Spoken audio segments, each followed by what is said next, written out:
Assalamualaikum warahmatullahi wabarakatuh. Bersama saya Mina, presenter AI Minang 1 dalam Minang 1 News.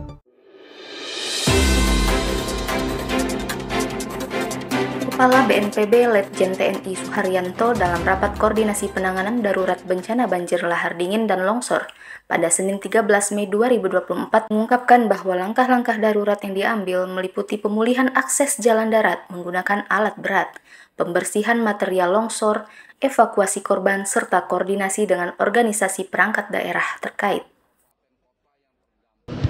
Jadi kami sudah datang ke Sumatera Barat, tentu saja pemerintah pusat, saya dengan Ibu Kepala BMKG diperintah langsung oleh Bapak Presiden. Bapak Presiden mengucapkan belasungkawa secara mendalam kepada masyarakat Sumatera Barat atas bencana yang terjadi. Dan kalau tidak ada halangan, beliau juga akan langsung meninjau terhadap dampak korban bencana. Kami tentu saja setibanya di Sumatera Barat ini, kami tadi langsung menggelar rapat koordinasi supaya lebih efisien dan efektif. Setibanya di bandara, kita langsung melaksanakan rapat koordinasinya di bandara. Kita tadi mendapat laporan dari para kepala daerah, paling tidak ada 5 kabupaten kota yang terdampak bencana banjir lahar dingin dan longsor, ya.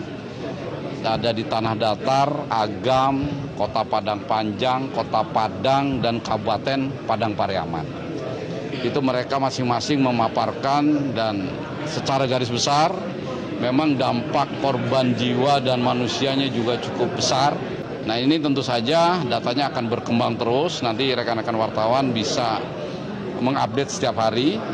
Kemudian dari pemerintah pusat dengan pemerintah provinsi, kabupaten, kota, TNI Polri sudah sepakat tadi kita menetapkan tanggap darurat, ya. Di masa-masa tanggap darurat kita sepakat meyakinkan bahwa kebutuhan dasar masyarakat terdampak ini betul-betul harus terpenuhi.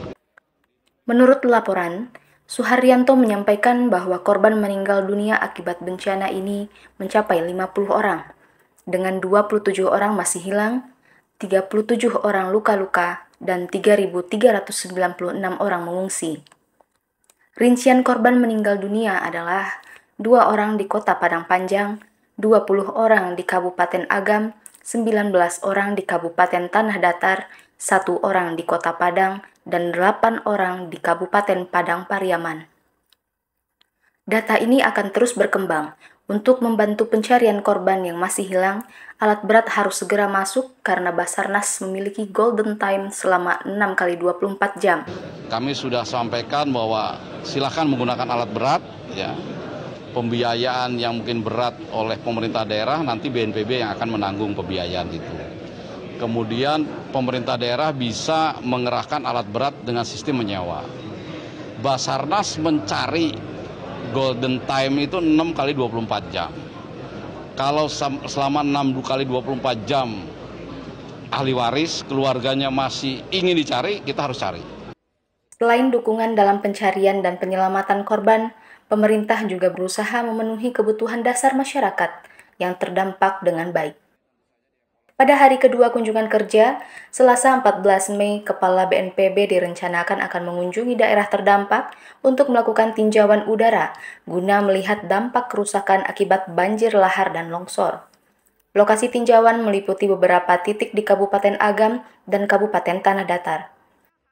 Kunjungan ini merupakan bentuk kehadiran negara untuk memastikan penanganan darurat dan pemenuhan kebutuhan dasar warga terdampak terlaksana dengan baik.